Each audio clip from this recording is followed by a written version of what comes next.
예, 여러분 안녕하십니까? 오늘부터 자동차 충전 장치 정비 시작하도록 하겠습니다. 그림에 보는 것처럼 자동차 충전 장치는 자동차에 필요한 모든 전기를 공급하는 것입니다.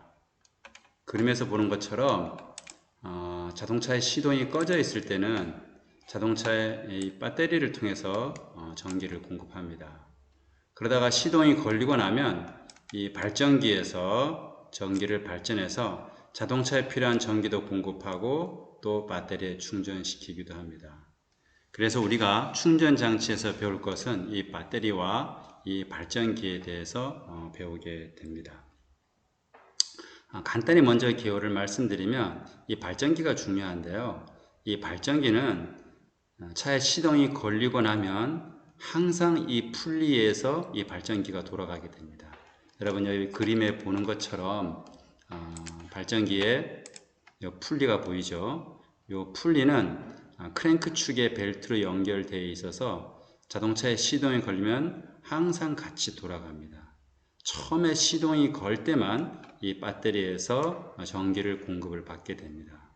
그래서 발전을 하고 나면 자기가 발전한 전기의 대부분은 자동차에 공급하고 배터리에 충전도 하고 또 전기의 아주 일부분은 자기를 자화시켜서 자기 스스로 발전할 수 있는 이런 발전기가 되겠습니다. 그래서 이런 것을 자기 스스로 자기가 발전을 한다 해서 여자식이라고 이야기를 하게 됩니다. 예. 자, 여기 그림에 보는 것은 실제 자동차 엔진 룸이 되겠습니다. 여기에 보는 것처럼 배터리는 지금 여기에 있습니다. 발전기는 보통 여기 앞부분에 보면 이게 벨트 부분인데 여기에 지금 차 공간이 좁아서 잘 안 보이죠. 여기에 지금 이 분리가 있는 쪽에 발전기가 위치를 하겠습니다. 조금 더 그 사진을 좀 자세히 찍기 위해서 우리 실습실에 있는 시뮬레이터 엔진에서 찍어봤습니다. 이게 지금 발전기가 되겠습니다. 차 엔진의 아랫부분이기 때문에 실제 조금 전에 요 실제 차에서는 이 부분을 보기가 상당히 어렵죠. 실제 차에서 작업할 때는 이 차 밑에서 발전기를 탈거하는 작업을 많이 하는 경우도 있습니다. 자, 좀 더 다른 그림으로 보면 지금 여기에 있는 그림처럼 엔진의 앞부분에서 찍은 겁니다. 요게 크랭크 축이죠. 요게 크랭크 축이 되고요. 여기 보면 발전기가 이렇게 있습니다. 이게 풀리로 이렇게 연결되어 있죠. 여기는 이제 파워 스티어링. 그래서 크랭크 축을 중심으로 벨트 하나로 쭉 연결되어 있어 물 펌프도 돌리고 발전기도 돌리고 또 파워 스티어링 핸들에 펌프도 돌리는 그런 구조로 되어 있습니다.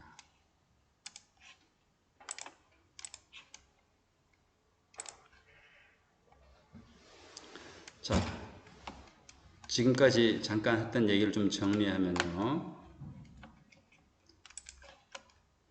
엔진이 작동하기 전에는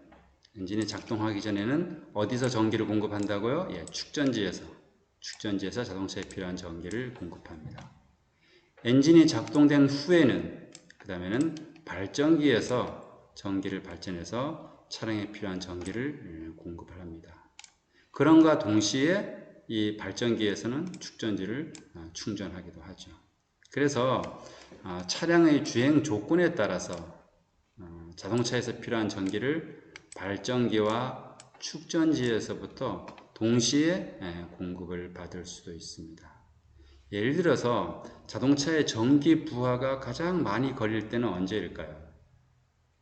예, 자동차가 서행할 때 전기를 많이 쓰는 조건이 있습니다. 자동차 회사에서 테스트할 때 그때가 언제냐면요. 비가 오는 여름 밤이 됩니다. 비가 오니까 와이퍼 작동해야 되죠. 밤이니까 전조등 켜야죠. 또 여름이니까 에어컨 켜야겠죠. 그래서 전기 부하가 가장 많이 걸리는 그런 조건이 됩니다. 그럴 때는 발전기와 축전지로부터 동시에 전기를 공급을 받겠죠. 제일 부하가 적게 걸릴 때는 반대이겠죠. 여러분 한번 생각해 보세요. 언제일까요? 날씨 맑은 날 낮에 고속도로를 주행하겠죠. 그럴 때는 전조등도 켜지 않고 브레이크도 밟지 않을 거고 고속으로 주행하니까 발전기에서 전기가 충분히 발전이 되고도 남을 겁니다. 그런 조건이 되겠죠. 자, 그럼 우리가 다시 한번 조금 더 생각을 좀 깊이 해봐서 그러면 자동차에서 전기가 필요한 부분이 어느 부분일까 한번 생각해 보세요. 엔진이 작동하는 데 있어서 전기가 필요한 부분. 아마 가솔린 기관과 디젤 기관이 조금 차이가 날 겁니다. 왜 그럴까요? 가솔린 기관은 점화 장치가 있어서 전기가 필요합니다. 거기에 비해서 디젤 기관은 점화 장치가 아니고 자기 착화를 하죠. 폭발을 하는데 엔진이 폭발을 할 때 동력을 얻게 되는데 그때 전기가 필요하지 않죠. 자기 스스로 폭발을 하게 되죠. 그래서 우리가 만일 발전기가 없고 배터리만 가지고 우리가 주행한다면 가솔린 기관이 전기를 더 많이 필요로 할 겁니다. 그래서 한번 여러분 생각해 보세요. 자동차에서 작동 중에 전기가 필요한 부분을 가솔린 기관과 디젤 기관을 한번 구분해서 한번 조사를 해 보시기 바랍니다.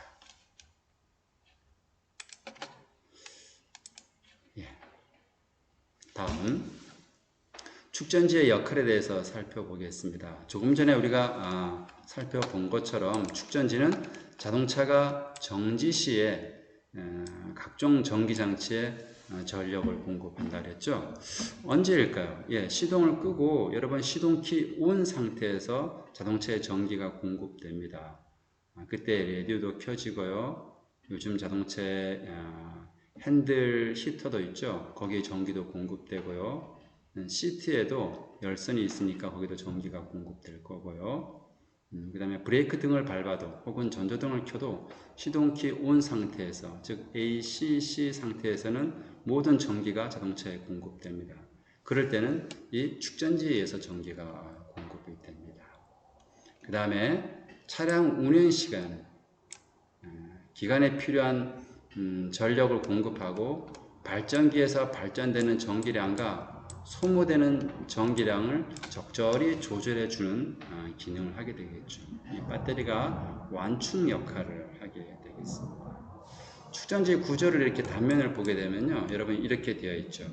플러스 단자와 마이너스 단자가 있고요. 그 다음에 겉은 플라스틱 케이스로 이렇게 카바가 단단한 카바로 감싸져 있고 안에를 잘라보면 이렇게 양극판과 음극판이 쭉 연결되어 있어요. 여기서 좀 우리가 관심 있게 봐야 될 것은 요 한 칸, 한 칸이 요 한 칸, 요 한 칸, 요 한 칸을 각각 우리가 셀이라고 부릅니다. 이 셀은 보통 우리가 12V 배터리에서는 셀이 6개로 만들어져 있습니다. 즉 6개의 셀이 있는데 각 셀에서 요 양극판과 음극판이 결합된 요 한 셀에서 발생되는 전기가 완전히 충전되었을 때 2.1V 정도의 전기가 충전됩니다. 그래서 우리 배터리는 이 6개 셀을 2.1V씩 나오게 되니까 곱하면 몇 볼트가 되죠? 12.6V. 그래서 배터리가 완전히 충전되어 있을 때는 이 배터리의 전압이 12.6V를 유지하게 됩니다.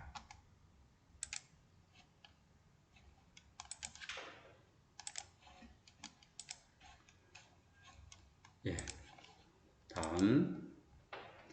자, 보통 이 배터리는 납상 축전지를 많이 사용합니다. 납을 이용한 축전지를 많이 사용하고요. 조금 전에 설명했던 것처럼 6개의 셀로 이루어져 있는데 직렬로 연결되어 있다. 그렇죠? 여러분 직렬하고 병렬은 알고 있죠? 그래서 각 셀을 보면 한 개의 극판구는 양극판, 음극판, 그 다음에 양극판과 음극판을 서로 격리해주는 격리판, 그 다음에 거기서 화학 반응이라는 전해 이렇게 구성이 되어 있습니다. 그래서 보통 양극판이 있고요. 그 다음에 음극판이 있고 그 다음에 여기에 이렇게 나눠주는 격리판이 있는데 보통은 이렇게 격리판으로 하지 않고 양극판과 음극판을 이렇게 얇은 신소재 물질로 이렇게 감싸 놓습니다. 이렇게 막아 놓습니다. 그 다음에 이제 전액은 우리 보통 묽은 황산을 많이 사용합니다. 이렇게 구성되어 있다. 자, 하나씩 살펴보죠. 양극판은 과산화납입니다. 네, 그 다음에 음극판은 해면 상납입니다. 과산화납은 뭐냐면요, 우리가 보통 보는 납 있죠. 납에 산소가 결합되어 있습니다. 그래서 색깔이 약간 뿌연 색깔이 나타납니다. 음극판은 그냥 납입니다. 그런데 그냥 납이라 하지 않고 해면 상납이라고 하는 것은 표면적을 증가시키기 위해서 마치 스펀지처럼 되어 있습니다. 다른 이유는 없어요. 표면적을 증가시켜서 전류를 더 많이 보관하기 위한 비입니다. 그러다 보니까 이 음극판은 스펀지처럼 되어 있으니까 결합력이 좀 약하게 되겠죠. 그래서 화학 반응이 격렬히 일어나서 물리적 충격이 가해지면 이 해면 상납은 이 음극판에서 떨어져 내리게 됩니다.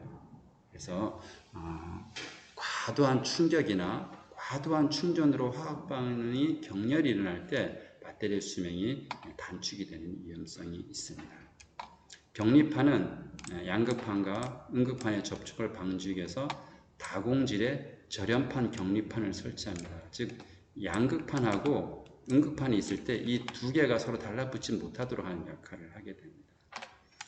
전해액은 묽은 황산을 주로 사용합니다. 그래서 이것은 어떻게 만드냐면요, 황산에다가 깨끗한 물, 그래서 증류수를 섞습니다. 물을 가열시켜서 순수한 H2O만 되어 있는 증류를 섞어서 농도를 맞춰서 사용을 하게 됩니다.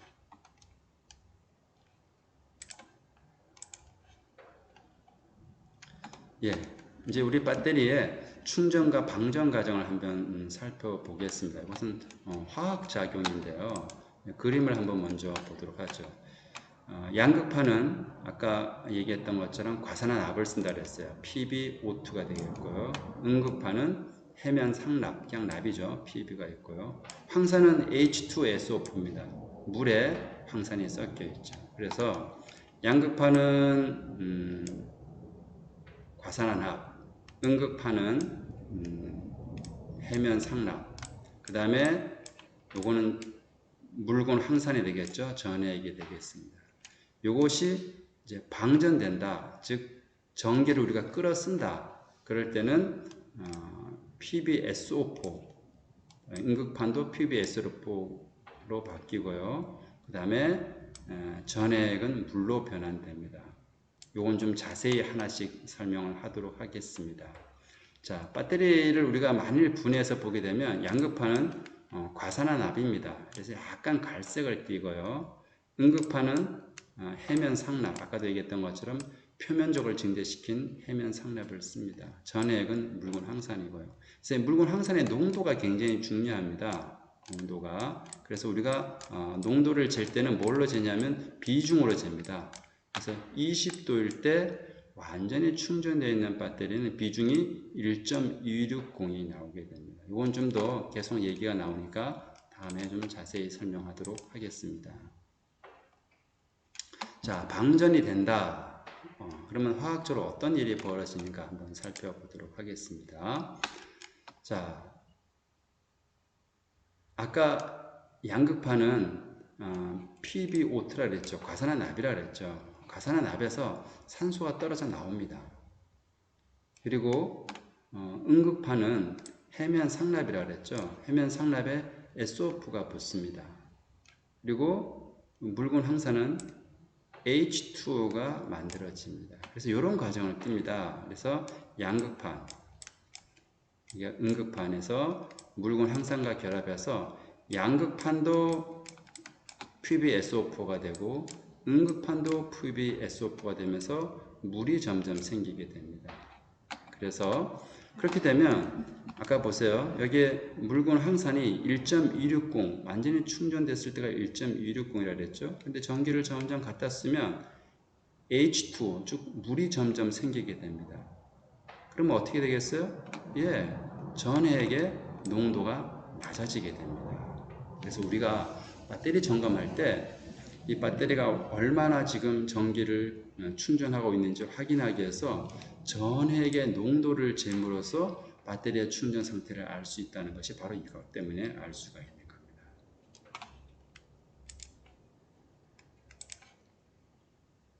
예, 그러면 충전되는 과정, 이제 이거에 반대 작용이 벌어집니다.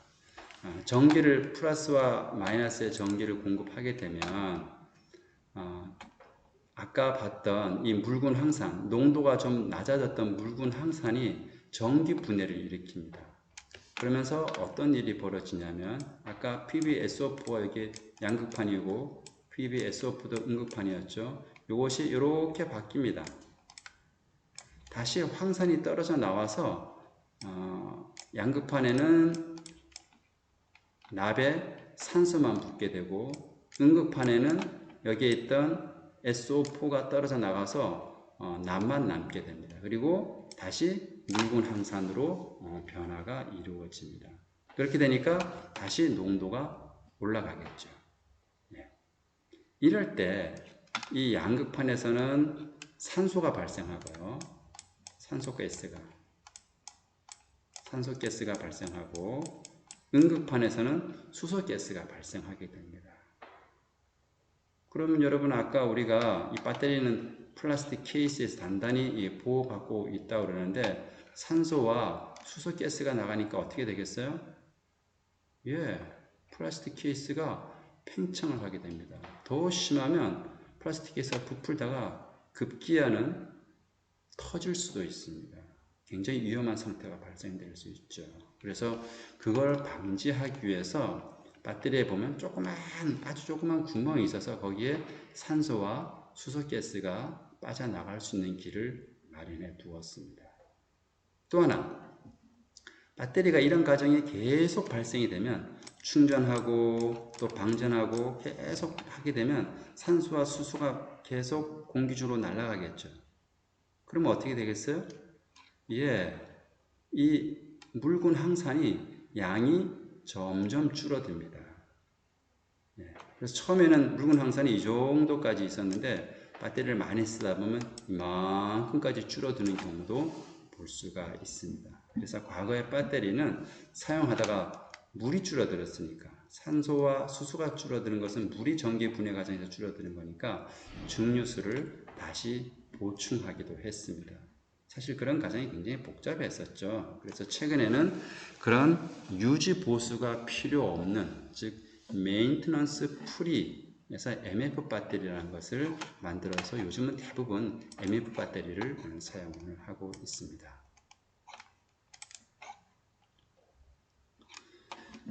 자, 만일에 이렇게 방전된 배터리를 그냥 그대로 오래 놔두게 된다. 그러면 어떤 일이 벌어질까요? 예.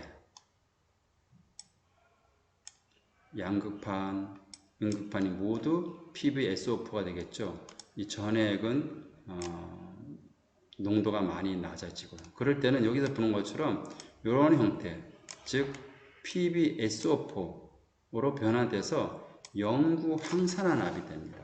이 납에 황과 산소가 붙어서 영구 황산화납이 되죠. 색깔은 약간 뿌연 색깔이 되고요. 이렇게 되면 다시는 이 배터리는 충전과 방전이 되지 않습니다.